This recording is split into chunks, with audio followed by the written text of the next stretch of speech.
बहुत बहुत स्वागत है आपका और हमारे YouTube चैनल धर्म सर पर। तो मैं आज बात करने वाला हूँ हिंदी ग्रामर का एक ऐसा टॉपिक जिसका नाम है विराम चिन्ह।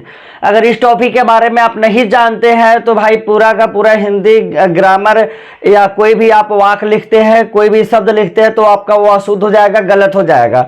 तो विराम चिन्ह को जिंदगी में बहुत ज़्यादा महत्वपूर्ण होता है। जैसे कोई भी काम करते हैं तो हमको जब आराम करने का टाइम आता है, कोई भी काम करे, चाहे कोई भी काम हो, जिस प्रकार हम आराम करते हैं उसी प्रकार विराम, वो आराम ही मेरा विराम है। उसी प्रकार कोई भी बात लिखते हैं, बोलते हैं, उसमें भी हमारे विराम का होना बहुत ज़रूरी है। भाई हम दिन भर खाली काम करते रह जाए, ऐसा तो हो नहीं सकता है। हम जरूर आराम करने जाते हैं तो आराम ही विराम कहलाता है। या वही बात है कि हम लगातार बोल नहीं सकते हैं, लगातार बोल रहे हैं या लिखते चले जा रहे, भाई इसमें भी विराम की आवश्यकता होती है। और भाई यही विराम आज पढ़ना है कि विराम होता क्या है।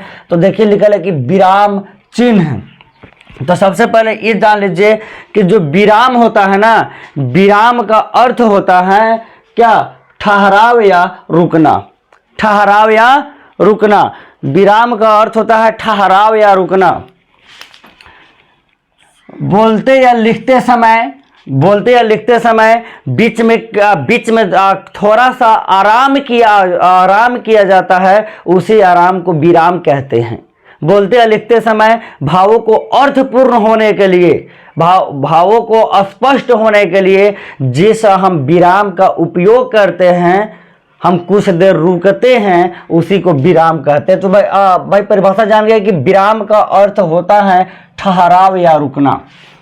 विराम का अर्थ होता है ठहर जाना या रुक जाना, ठहर जाना या रुक जाना। तो भाई कोई भी काम हो हम विराम करते ही है, ठहरते हैं या रुकते हैं। ना ठहरे तो भाई काम नहीं हो पाएगा, मतलब दिक्कत हो जाएगा। उसी प्रकार को जब हम बोल रहे हैं या लिख रहे हैं, उसमें भी विराम की आवश्यकता होती है। अगर विराम का विराम का उपयोग नहीं किया जाए तो भाई भाषा अर्थ का अनर्थ हो जाएगा। विराम का अर्थ बहुत ज़्यादा होता है। जैसे मैं उदाहरण देता हूँ, जैसे उससे समझ जाओगे कि जिंदगी में विराम का होना कितना आवश्यक है, या बोलते या लिखते समय विराम का होना कितना आवश्यक है। तो एक उदाहरण की, उसे रोको मत जाने दो। एक जैसे है सीधे, भाई इसे कोनो अर्थ नहीं निकल रहा, सीधे कहा उसे रोको मत जाने दो। अब देखो विराम का अर्थ कितना होता है। मान लो भाई अल्प विराम है, इसको अल्प विराम कहते हैं, इंग्लिश में कहे तो कॉमा कहते हैं। अगर अल्प विराम को हम यहाँ लगा देते हैं तो अब देखिए वाक्य सिंपल वाक्य था, उसे रोको मत जाने दो। अब यहाँ हम कॉमा लगा दिए, अल्प लगा दिए, तो अब पढ़ोती का वाक्यों का कैसे हो गया? उसे रोको मत जाने दो, मतलब रोकने की बात हो रही है। उसे रोको, यहाँ अल्प लगा है तो यहाँ कुछ तो रुकना होगा। उसे रोको मत जाने दो। यही अब दूसरा वाक्य देखिए, उसे रोको, यहाँ अगर कॉमा लगा देते हैं खाली, यहाँ अगर यहाँ कॉमा लगा दे, इसमें यहाँ लगा दे, उसे रोको मत जाने दो, मतलब रोकने की बात हो रही है कि हम कह रहे कि उसे जाने देना नहीं है, रोकने की बात है, रोक के रखो।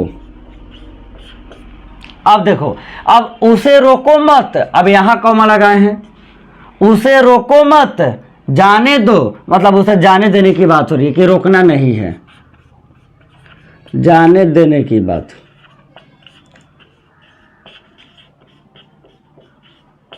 देखो भाई सिर्फ वाक्य का कितना असर पड़ता है जिंदगी में, सिर्फ कॉमा का कितना असर पड़ जाता है, सिर्फ विराम का कितना असर पड़ जाता है, सीधे वाक्य पूरा का पूरा बदल गया। सिर्फ हम अल्प विराम का उपयोग किए हैं, सिर्फ अल्प विराम लगा है, ये तो पूरा बदल गया, अर्थ बदल गया। देखिए ना, उसे रोको, यहाँ कॉमा लगाया था, उसे रोको मत जाने दो, मतलब रोकने की बात हो रही है, क्योंकि उसको रोक, जाने देना नहीं है। अब देखो खाली कॉमा का असर देखिए, यहाँ सब, यहाँ हम खाली इसमें कॉमा लगा वाक्य हुए है, सिर्फ अब हम यहाँ कॉमा लगा दिए हैं, क्या हो गया? उसे रोको मत जाने दो, क्या ना रोक, जा दो के जा दे। देखो कितना असर पड़ रहा है कॉमा का। कॉमा वाक्य बदल देता है, अर्थ बदल देता है पूरा। कॉमा जो है ना वाक्य का अर्थ बदल देगा। अर्थ साफा घुमा दिया। यहाँ देखिए ना, उसे रोको मत जाने दो, उसे रोको मत जाने दो, वाक्य मोड़ दिया, वाक्य घुमा दिया।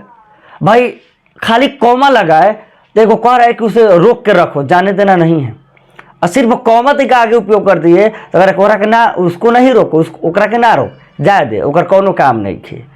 सिर्फ इतना असर पड़ता है भाई।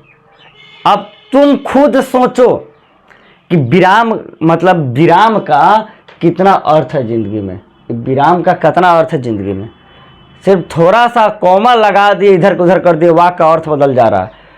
भाई विराम का बहुत अर्थ है हमारे हिंदी व्याकरण में। अब देखो कुछ विराम, कुछ प्रमुख विराम चिन्ह इस प्रकार है। तो विराम चिन्ह एक नहीं होता, बहुत विराम चिन्ह होते हैं और सबका उपयोग अलग अलग स्थिति में होता है। आप बहुत इतना दिमाग सेट करो, याद रखो कि विराम का उपयोग मतलब विराम चिन्ह एक नहीं होता, विराम चिन्ह अनेक होते हैं, कई होते हैं और सबका उपयोग अलग अलग स्थिति में होता है। तो वही लिखे कि कुछ प्रमुख विराम चिन्ह इस प्रकार हैं। कुछ प्रमुख विराम चिन्ह इस प्रकार है। एक देखिए विराम चिन्ह भाई अनेक होते हैं। तो एक नंबर में मैं बात करता हूँ अल्प विराम। एक नंबर में क्या? अल्प विराम। अल्प विराम को इंग्लिश में कहते हैं कॉमा। क्या कहते हैं? कॉमा, COWMA में। इंग्लिश आप तो जानते होंगे कॉमा। ये अल्प विराम होता क्या है भाई? यही अल्प विराम है। क्या है? ये अल्प विराम है। ठीक है, ऐसे क्या हो गया? अल्प विराम। ऐसे ऐसे ये कथी है? अल्प विराम है। समझ रहे? ये अल्प विराम है। अब देखिए 2 नंबर में कुछ प्रमुख विराम एक नहीं अनेक होते। एक में होता तो एगो विराम का नाम जानिए। एक विराम का नाम है अल्प विराम, जिसके इंग्लिश में कॉमा कहते हैं। देखिए ये अल्प विराम। 2 नंबर में देखिए अर्ध विराम, जिसको इंग्लिश में कहते हैं सेमीकोलन। इंग्लिश में क्या कहते हैं? सेमीकोलन। विराम एक नहीं होता, अनेक होते हैं। एक में अल्प विराम और 2 में अर्ध विराम, सेमीकोलन इंग्लिश में कहते हैं। ये कैसे होता है? ऐसे एगो बूंदा एगो है कॉमा, इसको कहते हैं अर्ध विराम। बूंदा और कॉमा वही इधर लिखा गया है। ये कथी हो गया? ये हो गया मेरा अर्ध विराम। अर्ध विराम। 3 नंबर में देखिए उप विराम, इंग्लिश में कहते हैं कोलोन। क्या कहते हैं? कोलोन। इसको देखिए ऐसा है, कैसा है? 2 टिकुली टाइप से है, बूंदा टाइप से है। यहाँ आगे देखिए, आगे बतला रहे, कह रहे कि पूर्ण विराम। हिंदी में एक अगला विराम का नाम है पूर्ण विराम। पूर्ण विराम, जिसे इंग्लिश में कहते हैं फुल स्टॉप। ये तो जानते होंगे। इंग्लिश में क्या कहते हैं? Full stop. ये क्या होता है? पूर्ण विराम का भाई चिन्ह क्या होता है? चिन्ह से ये सब चिन्ह है, ये विराम के नाम है। इधर जितना है ये सब विराम का नाम है, हई जितना है सब चिन्ह का नाम है। चिन्ह का नाम। पूर्ण विराम कैसे होता है? एगो सीधे लामा आकार लाठी लेखा। कथी हो गया? ये पूर्ण विराम। क्या हो गया? पूर्ण विराम। इसको कहते हैं पूर्ण विराम। इंग्लिश में कहते हैं इसको फुल स्टॉप। अगला विराम का नाम देखिए प्रश्नवाचक चिन्ह। इंग्लिश में कहते हैं कि मार्क ऑफ इंट्रोगेशन। प्रश्नवाचक चिन्ह, मार्क ऑफ इंट्रोगेशन। ये क्या होता है? ऐसा देखिए, ऐसा हंसुआ टाइप से देख रहे? ये कथी है? मार्क ऑफ इंट्रोगेशन, प्रश्नवाचक चिन्ह है। आगे देखिए 6 नंबर में विराम के नाम में क्या है? विस्मयादि बोधक चिन्ह। विस्मयादि बोधक चिन्ह को इंग्लिश में कहते हैं कि मार्क ऑफ एक्सक्लेमेशन। इसका विस्मयादि चिन्ह कैसे होता है? एगो ऊपर से लाठी लगा रहता है, नीचे बूंदा रहता है। ये चिन्ह हो गया। विराम का नाम हो गया। अगला देखिए, अगला विराम का नाम है संयोजक चिन्ह। क्या नाम है? संयोजक चिन्ह। इस इंग्लिश में कहते हैं हाइफेन। क्या कहते हैं? हाइफेन कहते हैं इंग्लिश में, हाइफेन। इसका चिन्ह क्या होता है? जैसे बीच में छोटा सा एक माइनस टाइप से, देखिए यहाँ माइनस जो है ना, बीच में एक छोटा टाइप से माइनस। जैसे सीताराम, सीताराम, मुर्गा मुर्गी, दादा दादी, चाचा चाची, भाई बहन, काका काकी, बीच में देते हैं छोटा सा चिन्ह डैश टाइप से। तो यही हाइफेन, संयोजक चिन्ह, यही हाइफेन होता है। आगे देखिए 8 नंबर में निर्देश चिन्ह। मतलब निर्देश को इंग्लिश में कहते हैं डैश। क्या कहते हैं? डैश। निर्देश को इंग्लिश में कहते हैं डैश। निर्देश को इंग्लिश में कहते हैं डैश। क्या कहते हैं, डैश कहते हैं। इसका चिन्ह जो होता है ना भाई, डैश का चिन्ह होता है ऐसे, जैसे जैसे संज्ञा लिख के डैश दो, बोलते हैं संज्ञा लिख के डैश दो, वर्णमाला लिख के डैश दो, और वर्णों को उच्चारण स्थान लिख के डैश दो, तो यही डैश है। ये हाइफेन से 12 होता है डैश, हाइफेन तो छोटा सा होता है और डैश 12 होता है। तो इस सब कहती है चिन्ह है, ये सब विराम के नाम है। अगला विराम के मैं नाम बतलाता हूँ। अगले विराम के नाम है लाघव चिन्ह। क्या नाम, अगला नंबर में क्या है, लाघव चिन्ह। ये सब विराम के नाम है। इधर क्या है, चिन्ह का नाम है। अगला है लाघव चिन्ह। लाघव चिन्ह को इंग्लिश में क्या कहते हैं, मार्क ऑफ अब्रेविएशन। लाघव चिन्ह एगो यहाँ लिखा गया, देखिए जो है ना जीरो टाइप से गोला, वो लाघव चिन्ह है। आगे है 10 नंबर में विराम के नाम, 10 नंबर बताओ, त्रुटि चिन्ह। क्या, त्रुटि चिन्ह। इंग्लिश में कहते हैं कि मार्क ऑफ ओमिशन, त्रुटि चिन्ह। त्रुटि चिन्ह यहाँ लिखा गया है, देखिए इसका क्या नाम है, त्रुटि चिन्ह। यही है त्रुटि चिन्ह।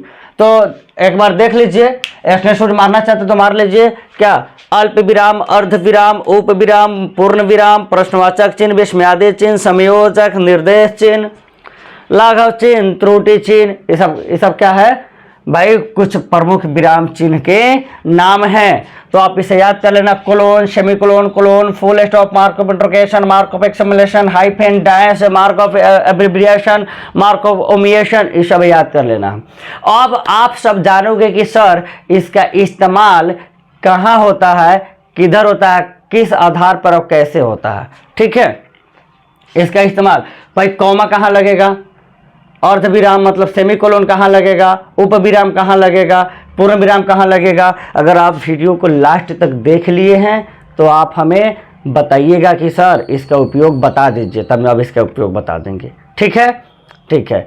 तो अगला भाग मैं लेकर आऊँगा इस सब का उपयोग के बारे में कि इसका उपयोग होता कैसे है। तो आप कमेंट करके पूछना, कमेंट बॉक्स में मैसेज करना, सर इसका उपयोग बता दीजिए, तो उपयोग लेकर आऊँगा। जब तक जय हिंद, जय भारत।